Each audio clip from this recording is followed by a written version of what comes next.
नमस्कार दोस्तों, स्वागत है आपका स्टडी फॉर सिविल सर्विसेज में। वीडियो को पूरा देखिए। कोई भी आपका फीडबैक है, कोई सजेशन है, तुरंत वीडियो में कमेंट करके जरूर बताइए। अच्छा लगे तो वीडियो लाइक जरूर कर लीजिए और ऐसे वीडियो लगातार फ्री में पाने के लिए चैनल को तुरंत सब्सक्राइब कर लीजिए और बेल आइकन को जरूर टैप कर लीजिए ताकि आगे भी सारे वीडियो आपको मिलते रहे। यूट्यूब में फॉलो करते हैं तो प्लीज ये वाला फ्री टेलीग्राम चैनल जरूर ज्वाइन कर लीजिएगा। सारे नोटिफिकेशन, सारे अपडेट यहीं पे आते हैं, ध्यान रखिएगा। स्टडी फॉर सिविल सर्विसेज का कोई भी पेड ग्रुप अगर आपको ज्वाइन करना है तो सिर्फ 8564880530969606089482386455 यही नंबर है हमारे, सिर्फ जहां पे कॉल या व्हाट्सएप कर सकते हैं।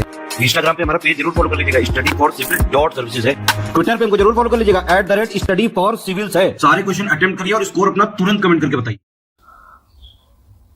दोस्तों नमस्कार, स्टडी फॉर सिविल सर्विसेज में आप सभी का स्वागत है। इस पर्टिकुलर वीडियो सीरीज में यूपीपीएससी प्रीलिम्स एग्जामिनेशन के लिए हम पेड क्विज देख रहे हैं, कंटिन्यू करेंगे। और हमारे ग्रुप्स लगातार चल रहे हैं। आप एडमिशन अगर चाहते हैं पेड ग्रुप में तो एडमिशन के लिए जानकारी ले सकते हैं। नीचे डिस्क्रिप्शन बॉक्स देखिए इस वीडियो का, उसमें कॉन्टैक्ट डिटेल है, ठीक है, उस पर कॉन्टैक्ट करके एडमिशन ले लीजिएगा। पहला क्वेश्चन पूछा गया है, हाल ही में सीएम आदित्यनाथ योगी ने किस जिले में दक्षिण पश्चिम एशिया के सबसे बड़े बेवरेज प्लांट जिसका नाम है SLMG बेवरेजेस प्राइवेट लिमिटेड, इसका उद्घाटन किया है। तो जितने भी ये सॉफ्ट ड्रिंक्स वगैरह, ये इस तरह की आजकल तमाम चीज़ें हैं, है ना, तो उसका एक बहुत ही बड़ा बेवरेज प्लांट जो है इनॉग्रेट किया गया है। कहाँ पे? अमेठी में, ठीक है। तो सी ऑप्शन। ये एक इम्पॉर्टेंट क्वेश्चन है। अक्टूबर 2023 में 11 एशियाई और दक्षिण अमेरिकी देशों ने दुनिया की रिवर डॉल्फिन की कितनी प्रजातियों को 2030 तक विलुप्त होने से बचाने के लिए बोगोटा में एक समझौते पर हस्ताक्षर किए हैं। तो इसमें ध्यान रखेंगे जितनी भी 6 सर्वाइविंग डॉल्फिन की प्रजातियां हैं इनको 2030 तक एक्सटेंशन से बचाना है, ठीक है। ऑप्शन यहाँ पे हम देखते हैं एक बार, ठीक। और जो 11 देशों ने समझौता किया है, एक बार अगर हम उसकी सूची की बात करें तो इसमें जैसे Bangladesh, Bolivia, Brazil, Cambodia, Colombia, Ecuador है, ठीक है, नेपाल, पाकिस्तान भी है, पेरू, वेनेजुएला और सबसे ज़रूरी बात इसमें इंडिया भी शामिल था, ठीक है। तो इस वजह से इसको हमें ध्यान रखना ज़रूरी है। चौथे एशियाई पैरा जो खिलाड़ियों से संबंधित गेम्स हुए, ठीक है, तो इसमें भारत ने कुल कितने पदक जीते हैं ये बताना है। इसका आयोजन कहाँ पे हुआ है जरा हमको आप ये बताइए कमेंट करके। और कुल संख्या है 111। भारत में संघीय प्रणाली के संदर्भ में कौन सा कथन सही है या फिर है, ठीक है। तो हमारे इंडिया में जो फेडरल सिस्टम है उसमें देखेंगे तो क्या है। पहला स्टेटमेंट देखते हैं, राज्यों को भारत के संविधान के तहत संघ से अलग होने का कोई अधिकार नहीं है, ठीक है। पार्ट 1 पढ़ेंगे आप, आर्टिकल 1 से 4 के मध्य ये सब प्रावधान है। जाहिर सी बात है किसी भी स्टेट को खुद के निर्णय से भारत के संघ से अलग होने का कोई अधिकार नहीं है, बिल्कुल ये बात ठीक है। सेकंड है, अगर मान लीजिए ऐसी कोई स्टेट अलगाव की वकालत करता है ना, तो इस स्टेटमेंट को अभिव्यक्ति की स्वतंत्रता यानी कि जो हमारा आर्टिकल 19 में freedom of speech and expression को प्रोटेक्शन मिली है फंडामेंटल राइट में, उसके तहत इस अलगाव की वकालत को संरक्षण प्राप्त होगा। तो ऐसा कुछ भी नहीं है, जब अलग ही नहीं हो सकते तो आप चिल्लाते रहिए, माना ही नहीं जाएगा, ठीक है। तो दूसरा स्टेटमेंट गलत है क्योंकि ऐसा कोई संरक्षण आपको प्राप्त नहीं होगा, ठीक। तो पहला सही था सिर्फ। इंग्लिश में भी इसको देख लीजिए यहाँ पे। संविधान की 11वीं अनुसूची में कितने विषय हैं, ठीक है। कुल 12 अनुसूचियां हैं, अलग अलग उसमें प्रावधान शामिल हैं। तो पंचायतों से संबंधित जो 11th शेड्यूल ऐड की गई है उसमें कुल विषयों की सूची है 29। प्रधानमंत्री कार्यालय के संदर्भ में कौन सा कथन सही है, सत्य है, ठीक है। तो देखिए मोरारजी देसाई जी की जब सरकार चल रही थी, ठीक है, तो उस समय प्राइम मिनिस्टर्स सेक्रेटेरिएट एक ऑफिस होता था, ठीक है, उसको रिनेम किया गया प्राइम मिनिस्टर्स ऑफिस के नाम पे 1977 में। तो यह अस्तित्व में आया प्रधानमंत्री कार्यालय, ये बात तो ठीक है। सेकंड है कि इसकी अध्यक्षता कैबिनेट सचिव के द्वारा की जाती है, तो ये बात गलत है।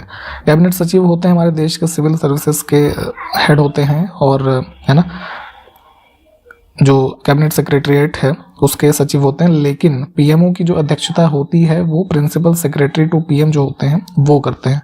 तो इस वजह से सेकंड स्टेटमेंट गलत है।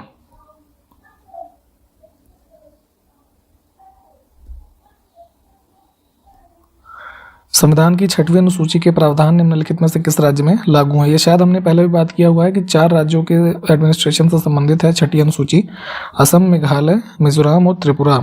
तो इसमें क्या है, त्रिपुरा है। धन विधेयक भारत के संविधान के किस अनुच्छेद में परिभाषित किया गया है। तो मनी बिल की डेफिनेशन 110 नंबर आर्टिकल। और कौन डिसाइड करेगा कि कौन सा बिल मनी बिल है कि नहीं, ये पावर किसके पास है? लोकसभा के स्पीकर के पास, क्योंकि मनी बिल सिर्फ और सिर्फ लोकसभा में ही प्रस्तुत हो सकता है। Central institute of Indian language, केंद्रीय भारतीय भाषा संस्थान किस स्थान पर स्थित है? देखिए, इंस्टीट्यूशंस की लिस्ट प्लीज पढ़िएगा, उत्तर प्रदेश की भी पढ़नी है और नेशनल लेवल पे भी पढ़नी है, इससे 1-2 क्वेश्चन हर बार बनता है, ठीक है। तो जो है ये बेसिकली अराउंड 1969 के अराउंड इस्टेब्लिश हुआ था मैसूर में, ठीक है, कर्नाटका।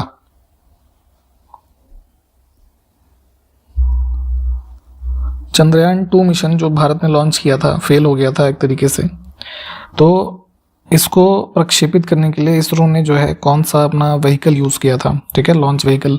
तो GSLV MK3M1 ऑप्शन फर्स्ट को चुनेंगे। 2019 में ये लॉन्च हुआ। रिसेंट में हमारा जो चंद्रयान 3 मिशन जो था ये सक्सेसफुल रहा अगस्त के महीने में। तो जो है इसमें आप जरा बताइए कि कौन सा हमारा जो लॉन्च व्हीकल है ये यूज़ हुआ था। निम्नलिखित में से किस जीव में सफेद रक्त होता है? ठीक है, जैसे हमारा आपका जो खून है, रक्त है, लाल रंग का होता है, तो कॉकरोच को कभी मार करके देखा अगर आपने हो तो ये वाइट कलर का इसका ब्लड होता है। नेक्स्ट है, नाइट्रोजन स्थिरीकरण बैक्टीरिया किसकी जड़ों की कोशिकाओं के साथ संयोजन बनाते हैं? तो बेसिकली जो हमारी दालें होती है ना, पल्सेस, ठीक है, तो इनके साथ यहाँ पे कॉम्बिनेशन ये बनाते हैं। होता क्या है, नाइट्रोजन फिक्सेशन बेसिकली एक प्रकार का प्रोसेस है जिसमें जो एक प्रकार से कह लीजिए जो फ्री नाइट्रोजन है वो केमिकली कंबाइन होती है अदर जो हमारे कंपाउंड से कह लीजिए उसके साथ, है ना, बढ़िया से एक प्रोडक्शन को देने के लिए। तो ये काम यहाँ पे होता है पल्सेस में। क्या होता है जब साबुन के बुलबुले पर कुछ आवेश लगाया जाता है? ठीक है, तो जैसे अब कभी साबुन वाबुन खास करके जो डिटर्जेंट होते हैं उसमें देखिएगा बदझाग बहुत होता है, तो ऐसे कोई बुलबुला बन गया। अब क्या करिए आप इसमें कोई एक चार्ज दे दीजिए, ठीक है, तो होगा क्या कि चार्ज के माध्यम से, है ना, पार्टिकल्स पहले इसके सरफेस पे फैलेंगे, ठीक है, फिर वो आपस में एक दूसरे को रिपेल करेंगे, तो उसके माध्यम से क्या होगा, इसका साइज बढ़ेगा, है ना, तो उस केस में जो हमारा रेडियस है वो इंक्रीज होगा, ठीक है, वही बात यहाँ पे है। थर्मस फ्लास्क में एक तरल लंबे समय तक गर्म या ठंडा रहता है, इसका यानी कि जो है उसमें कोई भी ऊष्मा की हानि या लाभ नहीं होती, तो ऐसा क्यों होता है? ठीक है, तो बेसिकली यहाँ पे कंडक्शन, कन्वेक्शन और रेडिएशन, ये तीनों घटनाएं, है ना, उस बॉटल की हमारी संरचना ऐसी बनी होती है, इसके वजह से हमारा जो भी पेय पदार्थ होता है इसमें वो काफ़ी समय तक जो है उस टेम्परेचर को मेंटेन करता है। तो सी ऑप्शन को चुन लेंगे हम। निम्नलिखित में से किस पदार्थ में कैल्शियम होता है? जिप्सम को चुनेंगे, ऑप्शन सी, ठीक है। बेसिकली क्या होता है, ये केमिकली कैल्शियम सल्फेट डाइहाइड्रेट इसको कहते हैं, ठीक है, CaSO4 2H2O, ठीक, तो ये होता है इसमें कैल्शियम। इसमें देखिए कौन सा युग्म सुमेलित नहीं है, कुछ कंपाउंड्स लिखे हैं और उसका यूसेज लिखा हुआ है, ठीक है।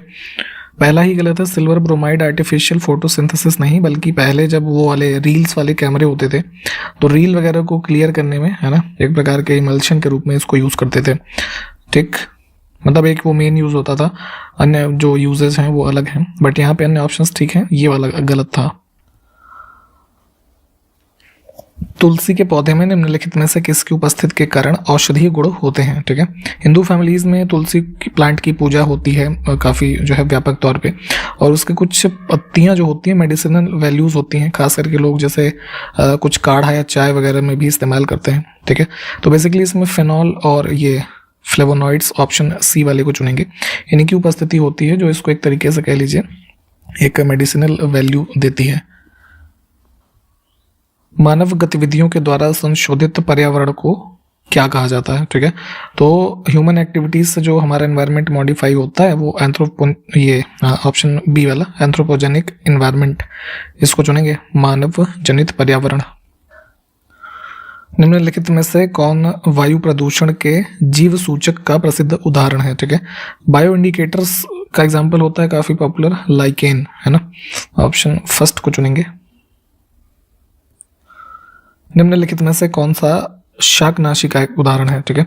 हर्बिसाइड तो एग्रीकल्चरल फील्ड्स जो होती हैं, खास करके जो ये खेतों में वीड वगैरह इन सबको समाप्त करने के लिए एक हर्बिसाइड के रूप में यूज होता है सोडियम क्लोरेट। नेक्स्ट है हाल ही में किसको USISPF ग्लोबल लीडरशिप अवार्ड दिया गया है। तो ये बेसिकली क्या है, US India strategic partnership forum, तो इनके द्वारा ग्लोबल लीडरशिप अवार्ड 2023 का मिला है नीता अंबानी जी को। नेक्स्ट है हर साल हैलोवीन फेस्टिवल कब मनाया जाता है। हैलोवीन ईसाइयों का एक प्रमुख त्यौहार मनाते हैं 31 अक्टूबर को।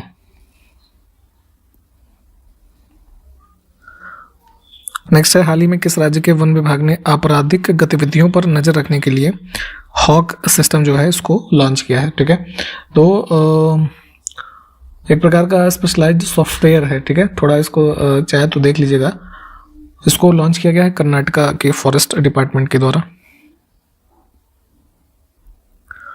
हाल ही में आईफोन यानी कि जो ये एप्पल का आईफोन है उसके मैन्युफैक्चरर हैं वेस्ट्रॉन, ठीक है। तो इन्होंने इसका जो बोर्ड है उन्होंने टाटा समूह को इसे बेचने के लिए लगभग कितने करोड़ अमेरिकी डॉलर में जो समझौता किया है, जो इसकी इंडियन यूनिट है। तो इसमें ये हुआ था अग्रीमेंट अराउंड 12.5 करोड़ है ना US डॉलर। अक्टूबर 2023 में आयोजित 3 बेसिन्स समिट, इसकी मेज़बानी किस देश ने की थी। तो रिपब्लिक ऑफ कॉन्गो इसको चुनेंगे। इसमें थोड़ा पढ़िएगा, इसमें अमेजोनिया, कॉन्गो, बोर्नियो, मेकोंग है ना, ये सब से संबंधित एक प्रकार का समिट है ये। हाल ही में किस अंतर्राष्ट्रीय संस्थान ने इंटरनेशनल माइग्रेशन आउटलुक 2023 इसको जारी किया है। तो ये बेसिकली ये OECD है ना, organisation for economic cooperation and development, इन्होंने इशू किया है, इसको चुनेंगे। फीफा विश्व कप 2034 की मेज़बानी कौन सा देश करेगा। तो जैसे अभी 2022 में आयोजित हुआ था कतर में, ठीक है, 2026 में अगला आयोजित होगा। तो ये जो है 26 वाला आपको बताना है, ये हमने पहले बताया हुआ है कि ये बेसिकली 3 देशों का समूह है। कौन कौन सा देश है जरा बताइएगा ऑर्गेनाइज करने वाले। और रिसेंटली जो है ये 2034 वाले के लिए जो इसके होस्टिंग राइट्स हैं वो दिए गए हैं सऊदी अरब को, इस वजह से ये चर्चा में रहा था, ठीक है। इससे पहले ये ऑस्ट्रेलिया में होने थे, तो ध्यान रखेंगे इसे। 30 अक्टूबर से 2 नवंबर 2023 तक अंतर्राष्ट्रीय सौर गठबंधन इंटरनेशनल सोलर अलायंस, ठीक है, जो फाउंडेशन उसकी इंडिया और फ्रांस के माध्यम से की गई थी, इसको आप भी ध्यान रखेंगे। तो इसका भी 6वां सेशन आयोजित हुआ है ना, एनुअल सेशन कह सकते हैं। तो ये कहाँ पर हुआ, ये हुआ था न्यू दिल्ली में। एक बार UPPCS प्रीलिम्स में ये क्वेश्चन पूछा गया था कि ISA का हेडक्वार्टर कहाँ पे है, जहाँ तक मुझे याद है 2019 में पूछा गया था। तो ये है गुरुग्राम हरियाणा में, ठीक है। तो फिर भी ध्यान रखें इसे भी। हाल ही में एक पुस्तक लिखी गई है सिंधिया और 1857, तो 1857 की क्रांति और जो ग्वालियर से संबंधित सिंधिया है ना, तो इनसे संबंधित कुछ संकलन है। राकेश पाठक इसके राइटर हैं। ये एक इम्पॉर्टेंट क्वेश्चन है, कौन सा राज्य सभी जिलों में हॉल मार्किंग केंद्र खोलने वाला देश का पहला राज्य बन गया है। तो रिसेंटली जो है इडुक्की केरला में सबसे पहला सेंटर इस तरीके का इनॉग्रेट हुआ, और इसके साथ अब पूरे हर जिलों में जो है अब ये हो जाएंगे ऐसे हॉल मार्किंग केंद्र केरला के अंदर। तो ये पहला स्टेट हो जाएगा इंडिया का। हॉल मार्किंग केंद्र क्या होते हैं आप जानते होंगे, जितने भी गोल्ड के हमारे ऑर्नामेंट्स है ना होते हैं उन सब की ऑथेंटिसिटी या फिर जो ओरिजिनलिटी है इन सबको चेक करने के लिए ब्यूरो ऑफ इंडियन स्टैंडर्ड्स है ना, इनके द्वारा जो मानक सुझाए गए हैं, ठीक, तो उसी के क्रम में हॉल मार्किंग होती है। तो यहाँ पे इन सेंटर्स पे इन सब चीज़ों का जो है चेक वगैरह कर सकते हैं। तो ऐसे हर जिलों में अब हो जाने वाले हॉल मार्किंग केंद्र वाला राज्य हो गया केरला, ठीक, ध्यान रखेंगे, ये जरूर पूछा जाएगा आपसे किसी न किसी एग्जाम में। हाल ही में किस देश की साइमा वाजिद, ये एक महिला हैं, इनको विश्व स्वास्थ्य संगठन के दक्षिण पूर्व एशिया क्षेत्र का नेतृत्व करने के लिए नॉमिनेट किया गया है। तो जो है south east Asia regional director के रूप में इनको चुना गया है और ये संबंधित है बांग्लादेश से। वह गैस जो धान के खेतों में उत्सर्जित होती है और पृथ्वी का तापमान बढ़ाती है। तो धान के खेतों से पहले बताया है आपको CH4 उत्सर्जित होती है। क्या होता है ये? मीथेन। देखिए अभी आपको एक क्वेश्चन बताया था ना ऊपर, तो गुरुग्राम हो जाएगा इसका आंसर। नागरिक पंजीकरण प्रणाली, ठीक है। सिविल रजिस्ट्रेशन सिस्टम के तहत भारत में कितने दिनों के भीतर जन्म और मृत्यु की घटनाओं को पंजीकृत करना अनिवार्य है? तो 21 दिन का टाइम पीरियड है ना, जन्म या मृत्यु से इसको रिपोर्ट करना होता है ताकि वो जो सर्टिफिकेशन वगैरह होता है वो हो सके। सुएज नहर क्षेत्र में उत्तर से दक्षिण दिशा की ओर स्थित झीलों का सही क्रम कौन सा है? मैप पे लोकेट कीजिएगा इसको, तभी समझ में आएगा। सुएज कैनाल आप देखते हैं कि जो एक कंस्ट्रक्शन किया गया आर्टिफिशियली अराउंड 1860 से 1870 के बीच में, ठीक है। तो ये बेसिकली वैसे तो कनेक्ट करता है उधर मेडिटेरियन सी से इधर रेड सी को, ठीक है। लेकिन अब क्या है कि यहाँ पे कुछ लेक्स हैं, है ना, तो इनको लोकेट करेंगे तो इनका क्रम पूछा है नॉर्थ से साउथ, ठीक। तो ये है मंजुला झील, तिम्सा, ग्रेट बिटर और फिर लिटिल बिटर, ठीक है। Option D. इसको मैप पे एक बार लोकेट कीजिए प्लीज।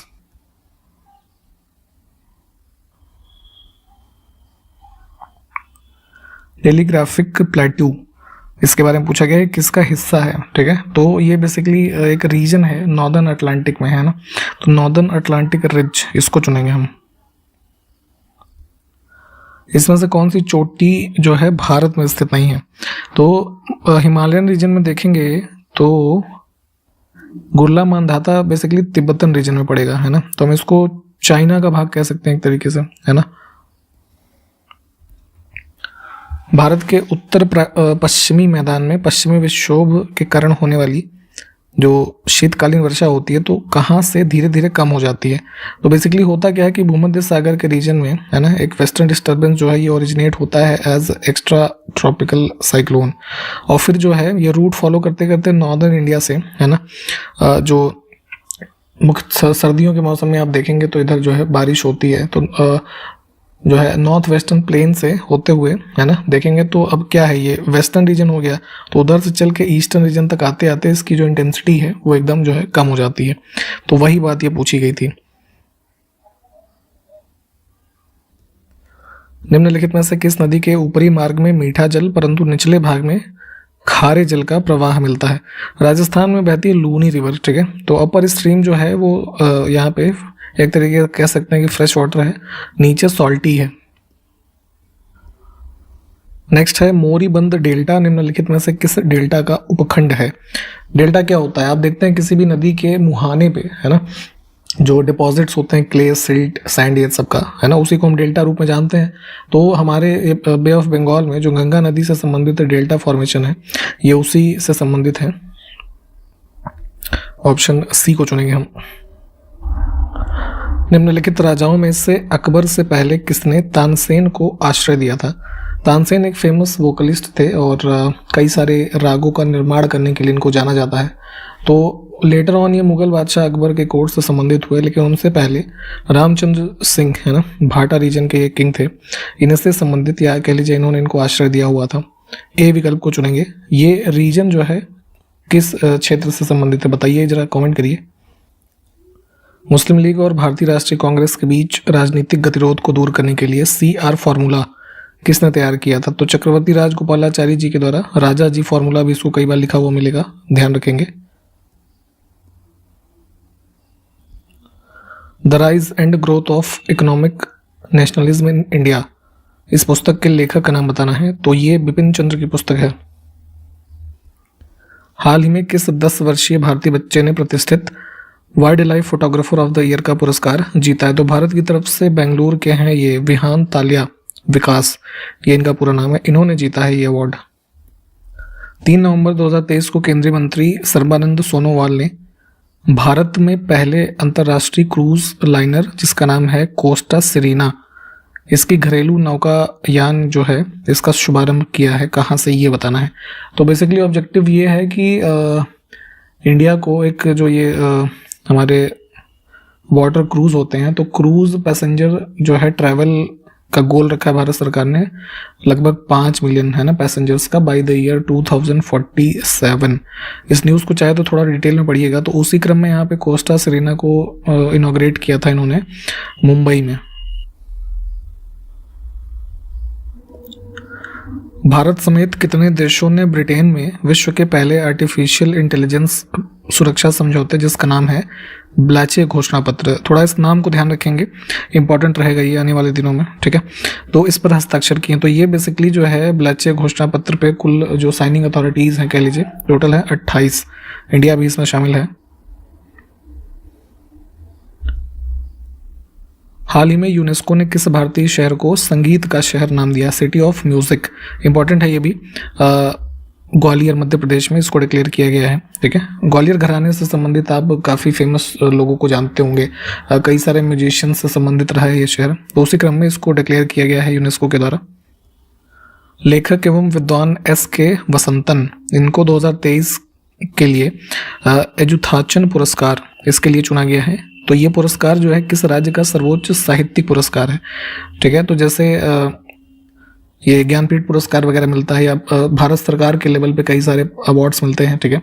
तो उसी प्रकार से केरला का सबसे हाईएस्ट जो कह लीजिए साहित्यिक पुरस्कार है एजुथन पुरस्कार, इसके लिए जो है 2023 में S.K. वसंतन जी को चुना गया है। इनका नाम भी ध्यान रखना है और इस अवार्ड से संबंधित स्टेट को भी, ठीक।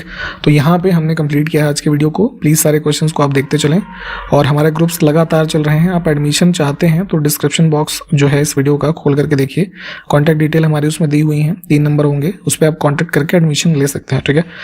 और इसके आगे से अगले वीडियो में कंटिन्यू करेंगे। तब तक के लिए नमस्कार, जय हिंद।